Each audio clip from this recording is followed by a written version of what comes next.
Selamat siang Ibu. Selamat siang. Terima kasih sudah mengizinkan saya untuk menginterview Ibu. Oke. Jadi begini Ibu, saya mau mengetahui beberapa hal ya yang sudah Ibu lakukan sebagai seorang kepala sekolah, khususnya dalam pengambilan keputusan-keputusan yang membuat kita jadi dilema. Jadi ada keputusan yang ada pilihan, keputusan yang harus kita pilih, sering ada dua pilihan yang benar kan, yang baik, yang sama-sama baik, atau orang bilang dilema etika. Dan juga ada putusan yang satunya benar, satunya salah, atau bujukan moral ini. Kira-kira dalam Ibu bisa menceritakan apakah Ibu pernah mengalami hal seperti itu? Misalnya ada keputusan yang ini juga kalau kita putuskan begini baik, yang ini juga baik, tapi kita harus pilih salah satu. Oke, baik, terima kasih. Jadi untuk masalah itu sejauh ini memang kami dari pihak sekolah belum melakukan identifikasi secara khusus. Tetapi berdasarkan pengalaman, ketika misalnya masalah itu terjadi, biasanya saya tidak ambil keputusan sendiri. Karena saya pikir bahwa sebuah lembaga tidak bisa seorang kepala sekolah mengambil keputusan sendiri, karena yang bekerja bukan kepala sekolah.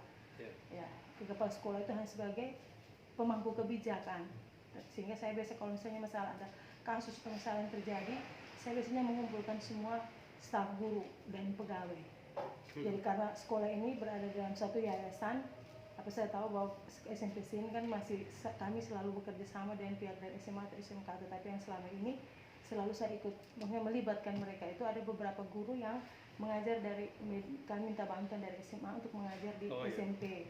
Sehingga biasanya kalau ada masalah apa-apa, kami selalu bersama-sama untuk mencari solusi, jalan keluar apa yang bisa kita ambil. Akhirnya bahwa kita tahu bahwa dalam sebuah lembaga pendidikan, apalagi lembaga pendidikan ini, sebagai seorang kepala sekolah itu memang bahwa kadang keputusan kita buat belum tentu baik untuk semua guru dan pegawai. Sehingga supaya keputusan itu nanti akhir tidak merugikan atau tidak menyakiti salah satu pihak, maka biasanya kami berdiskusi. Itu kami buat pertemuan, lalu saya sampaikan masalah ini dan bagaimana solusi yang kita ambil. Yang jelas bahwa solusi yang kita ambil itu pasti ada yang pro dan ada yang kontra. Ya tidak mungkin dia semua baik adanya. Tetapi memang keputusan itu wajib harus kita ambil. Dan keputusan yang kita ambil berarti kita sudah siap konsekuensinya apa. Jadi selama ini yang kami buat di sekolah kami seperti itu. Baik, sejauh pengalaman Ibu sebagai seorang kepala sekolah, seperti tadi saya katakan, ada masalah atau persoalan yang sulit untuk diambil salah satunya sebagai keputusan kita, toh. Tetapi tetap harus memilih. Jadi pilih ini juga baik, itu juga baik, dan memang pasti tidak memuaskan semua orang. Menurut pendapat Ibu sendiri, jika menghadapi dilema seperti itu, selain berdiskusi dengan, pasti tentunya kan hasil akhirnya adalah berdiskusi dengan pihak yayasan, teman-teman guru dan sebagainya. Secara pribadi sendiri, kira-kira Ibu ada keberpihakan kepada salah satunya, misalnya ini kan sama-sama baik. Apakah Ibu pernah mengalami hal seperti itu? Tapi saya berpihak seperti ini, tapi kok ada juga yang ini juga bagus sekali. Baik, saya punya prinsip pertama ketika saya dipercayakan kepada kepala sekolah, itu satu, bahwa menjadi seorang pemimpin jangan banyak pakai hati. Itu wajib. Karena kalau kita pakai hati lebih banyak pakai rasa, berarti itu nanti karena kita segala sesuatu berarti lebih banyak macam ini lembaga pendidikan, bukan saudara-saudari. Sehingga keputusan apapun karena keputusan tertinggi itu ada di pertemuan itu, ya, di Dewan Guru tadi. Sehingga saya harus siap konsekuensinya apa. Tapi biasanya saya tuh kalau ada masalah seperti ini, yang paling pertama yang saya buat itu saya serahkan kepada Tuhan. Itu saya selalu, atau misalnya contoh sekarang ada ujian, itu pertama-tama saya harus doa, itu penting. Saya percayakan kepada Tuhan sambil kita manusia berusaha. Artinya walaupun bahwa solusi atau penyelesaian itu jelas, pasti ada yang pro dan ada yang kontra. Ya, sehingga ketika keputusan itu kita sudah ambil, kita harus konsekuensi dan sudah siap menerima resiko.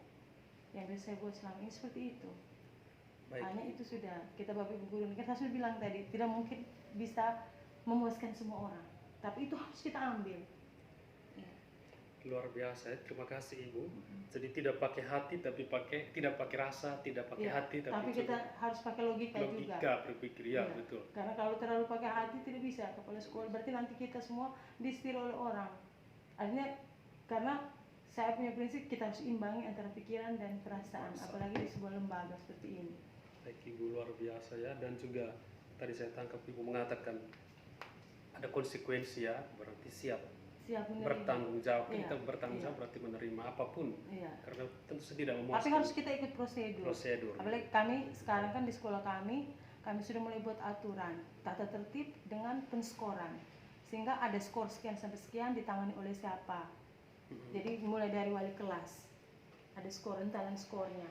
Jadi nanti dari wali kelas, setelah wali kelas menangani tapi tetap nanti naik tingkatannya lebih tinggi, dan sampai yang terakhir itu pada kepala sekolah. Keputusan terakhir ada di kepala sekolah. Baik, terus sebenarnya dari penjelasan Ibu itu semua yang ingin saya tanyakan sudah terjawab di sini. Tapi apakah ada tantangan-tantangan khusus dalam pengambilan sebuah keputusan yang Ibu hadapi? Kan ada semacam. Baik, saya kira tidak ada apapun profesinya dalam kehidupan kita sehari-hari, tidak ada yang tidak ada tantangan. Itu pasti. Ya, tantangan itu yang paling banyak. Itu saya bilang tadi, ketika kita mengambil keputusan pasti ada pro dan kontra. Itu suatu dilematis yang sangat besar untuk sebagai seorang pimpinan. Bagaimana kebijakannya untuk mengambil sebuah keputusan. Ya, kalau menurut saya tantangan yang paling besar itu ketika itu ada di dalam sekolah itu, dalam hal untuk menentukan keputusan setelah kita sudah sepakati bersama. Hanya biasanya saya itu kalau misalnya ada sesuatu yang saya tidak suka dari teman-teman guru yang mereka lakukan, saya tidak biasa langsung marah. Saya lebih memilih untuk diam karena saya takut ketika saya marah jangan sampai bahasa yang saya keluarkan bisa membuat mereka tersinggung. Apalagi kami sekolah baru, kami punya jumlah guru yang begitu sedikit. Kalau mereka tersinggung dan mereka tidak mau bekerja lagi, bagaimana saya? Sehingga saya kalau tidak suka saya lebih banyak diam. Nanti tunggu dulu agak lama saja sampai tenang baru saya panggil baru menyampaikan seperti itu. Jadi memang tidak mungkin. Tidak, kalau bilang tidak ada tantangan itu tidak mungkin. Ya. Iya, dan tantangan terberat bagi saya itu ketika jam pelajaran ada guru yang tidak datang. Apalagi kami kan baru 5 rombel dan dalam satu kompleks yang kecil gitu. Sehingga kalau misalnya ada guru yang tidak masuk, jelas kelas itu nanti ribut, menciptakan suasana yang tidak kondusif lagi, berpengaruh pada kelas-kelas yang lain. Jadi itu saya berusaha bagaimana omong dari hati ke hati dan teman-teman supaya kita masuk, dan kalau memang tidak masuk beri tugas yang berstruktur yang bagus sehingga tidak memberikan peluang kepada anak-anak untuk ribut. Baik, apakah Ibu pernah mengalami bahwa ada saat tertentu Ibu harus mengambil keputusan pada saat itu juga untuk suatu permasalahan yang mungkin mendesak atau mendadak? Oh ya, pernah. Saya pernah mengalami itu menyangkut masalah moral. Ini kan beberapa waktu yang lalu ada campaign anak murid hamil. Tapi dalam perjalanan waktu itu berapa bulan saya tidak tahu kalau dia hamil. Tiba-tiba bapak dan anak itu datang. Jadi bapaknya datang minta supaya anaknya tetap sekolah, sementara anaknya kan sudah hamil 6 bulan. Jadi waktu itu saya langsung ambil keputusan. Itu yang pernah saya ambil keputusan. Tapi memang bahwa setelah itu saya coba konsultasi dengan teman-teman lain, tapi keputusan itu tidak kayak gitu juga. Jadi saya waktu itu saya langsung putuskan, memang minta maaf bapak tidak bisa, saya tidak bisa melanjutkan dia di sini karena ya ini sudah melanggar salah satu aturan kami, dan kalau ingin tetap di sekolah nanti bagaimana dengan teman-temannya, pandangan teman-temannya. Sehingga saya mengarahkan kalau bisa bapak ke sekolah mungkin seperti di PLK atau seperti itu, kalau mereka kan bisa, anak-anak seperti itu bisa. Artinya bukan berarti kita lepas tangan ketika ada masalah, tidak, tapi saya kira ini masalah yang sangat urgen dan ini tidak bisa kita, artinya saya pikir kalau saya tetap mempertahankan dia di sini sementara dia punya teman-teman sudah tahu dia punya keadaan, itu kan bisa saja nanti anaknya kalau gitu saya hamil, itu tidak apa-apa, saya tetap sekolah di sini. Sehingga itu yang saya ingat, saya buat keputusan tanpa saya konsultasi dengan teman-teman. Itu keputusan yang pertama yang pernah saya buat. Tapi memang bahwa saya sudah buat keputusan dulu, lalu saya mulai, benar tidak yang saya buat. Akhirnya saya coba tanya di beberapa teman, kami coba duduk diskusi memang tidak apa-apa. Itu keputusan yang baik. Dan saya sudah siap konsekuensinya. Artinya kalau dalam perjalanan waktu mungkin mereka ada datang mau komplain dan gimana, saya sudah siap itu. Baik Ibu, luar biasa, terima kasih. Sangat jelas ya untuk semua yang ingin saya tanyakan. Yang terakhir, ini bersifat reflektif saja sebagai kepala sekolah, terutama berhadapan dengan pengambilan keputusan. Apa yang bisa Ibu bagikan untuk kami dari refleksi Ibu selama ini? Baik, jadi hal-hal yang positif, yang baik yang bisa kita ambil itu sebagai seorang pemimpin itu pertama, ketika ada suatu persoalan atau apa, kita jangan langsung, ya maksudnya jangan langsung buat keputusan tanpa kita diskusi atau tanpa kita berpikir lagi baik-baik.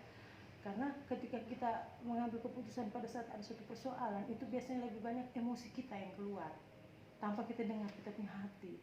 Sehingga biasanya selama ini saya lihat hal positif itu bataknya dari masa, menurut saya itu hal yang buruk juga belum tentu itu buruk sekali, tapi mungkin dibalik sesuatu yang buruk itu pasti ada hal positif yang bisa kita ambil.